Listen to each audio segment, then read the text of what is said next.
हरि ओम श्री गणेशाय नमः। ओम श्री परमात्मने नमः। ओम नमो भगवते वासुदेवाय। ओम ऐं ह्रीं क्लीं चामुंडाय विचय।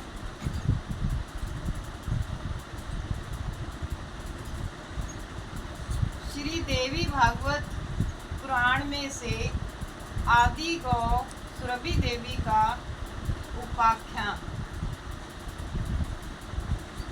नारद जी ने पूछा, ब्राह्मण, वह सुरभि देवी कौन थी जो गोलोक से आई थी? मैं उसके जन्म का चरित्र सुनना चाहता हूँ। भगवान नारायण कहते हैं, नारद, देवी सुरभि गोलोक में प्रकट हुई। वह गौओं की अधिष्ठात्री देवी, गौओं की आदि, गौओं की जननी तथा संपूर्ण गौओं में प्रमुख थी। मुने, समस्त गौओं में प्रथम वृंदावन में उस सुरभि का ही जन्म हुआ है। अतः मैं उसका चरित्र कहता हूँ, सुनो।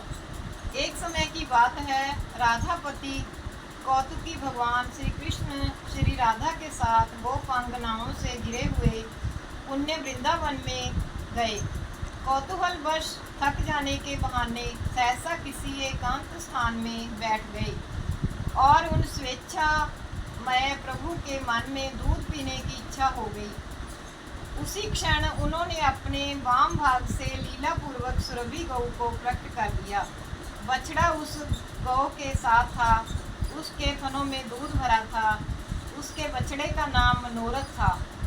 उस सवत्सा गौ को सामने देखकर श्री दामा ने एक नूतन पात्र में उसका दूध दूहा।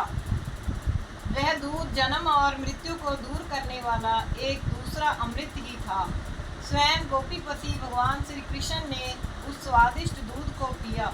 फिर हाथ से वह भांड गिरकर फूटा और दूध धरती पर फैल गया। गिरते ही वह दूध सरोवर के रूप में परिणित हो गया। उसकी चारों ओर की लंबाई और चौड़ाई 100 योजन थी। वही यह सरोवर गोलोक में क्षीर सरोवर नाम से प्रसिद्ध है। गोपिकाओं और श्री राधा के लिए वह क्रीड़ा सरोवर बन गया। सभी वहां मनोरंजन करने लगीं। अमूल्य रत्नों द्वारा उस परिपूर्ण सरोवर के घाट बने थे। भगवान श्री कृष्ण की इच्छा से उसी समय अकस्मात असंख्य कामधेनु गौएं प्रकट हो गईं। जितनी वे गौएं थी उतने ही गोप भी उस सुरभि गौ के रोमकूप से निकल आए। फिर उन गौओं से बहुत सी संतानें हुई जिनकी संख्या नहीं की जा सकती। यों उस सुरभि देवी से गौओं की सृष्टि कही जाती है, जिससे जगत व्यापक है। मुने, उस समय भगवान श्री कृष्ण ने देवी सुरभि की पूजा की थी। तत्पश्चात त्रिलोकी में उस देवी की दुर्लभ पूजा का प्रचार हो गया। दीपावली के दूसरे दिन भगवान श्री कृष्ण की आज्ञा से देवी सुरभि की पूजा संपन्न हुई थी। यह प्रसंग मैं अपने पिता धर्म के मुख से सुन चुका हूँ। महाभाग देवी सुरभि का ध्यान, स्तोत्र, मूल मंत्र तथा पूजा की विधि का क्रम मैं तुमसे कहता हूँ, सुनो। ओम सुरभ्य नमः। सुरभि देवी का यह षडाक्षर मंत्र है। 1,00,000 जप करने पर मंत्र सिद्ध होकर भक्तों के लिए कल्प वृक्ष का काम करता है। ध्यान और पूजन यजुर्वेद में सम्यक प्रकार से वर्णित है, जो रिद्धि सिद्धि मुक्ति और संपूर्ण कामनाओं को पूर्ण करने वाली है। जो लक्ष्मी स्वरूपा श्री राधा की सहचरी, गौओं की अधिष्ठात्री, गौओं की आदिजननी, पवित्र रूपा भक्तों के अखिल मनोरथ सिद्ध करने वाली हैं तथा जिनसे यह सारा विश्व पावन बना है, उन भगवती सुरभि की मैं उपासना करता हूँ। कलश, गाय के मस्तक, गौओं के बांधने के स्तंभ, शालग्राम की मूर्ति, जल अथवा अग्नि में देवी सुरभि की भावना करके द्विज इनकी पूजा करें। दीप मालिका के दूसरे दिन पूर्वान्य काल में भक्ति पूर्वक पूजा होनी चाहिए। जो भगवती सुरभि की पूजा करेगा वह जगत में पूज्य हो जाएगा। एक समय की बात है, वराह कल्प बीत रहा था। देवी सुरभि ने दूध देना बंद कर दिया। उस समय त्रिलोकी में दूध का अभाव हो गया था।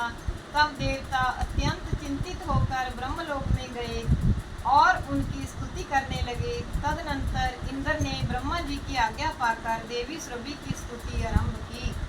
इंद्र ने कहा, देवी को नमस्कार है, महादेवी सुरभि को बार बार नमस्कार है। जगदम्बिके जगदम्बिके, तुम गौओं की आदि कारण हो, तुम्हें नमस्कार है। श्री राधा प्रिया को नमस्कार है। देवी पद्मांशा को बार बार नमस्कार है। श्री कृष्ण प्रिया को नमस्कार है। गौओं को उत्पन्न करने वाली देवी को बार बार नमस्कार है। सबके लिए जो कल्प वृक्ष स्वरूपा है तथा क्षीर धन और बुद्धि प्रदान करने के लिए सदा तत्पर रहती है, उन भगवती सुरभि को बार बार नमस्कार है। शुभा, सुभद्रा और गोप्रदा नाम से शोभा पाने वाली देवी को बार बार नमस्कार है। यश, कीर्ति और धर्म प्रदान करने वाली देवी को बार बार नमस्कार है। इस प्रकार स्तुति सुनते ही जगजननी भगवती सुरभि संतुष्ट और प्रसन्न हो उस ब्रह्मलोक में ही प्रकट हो गई।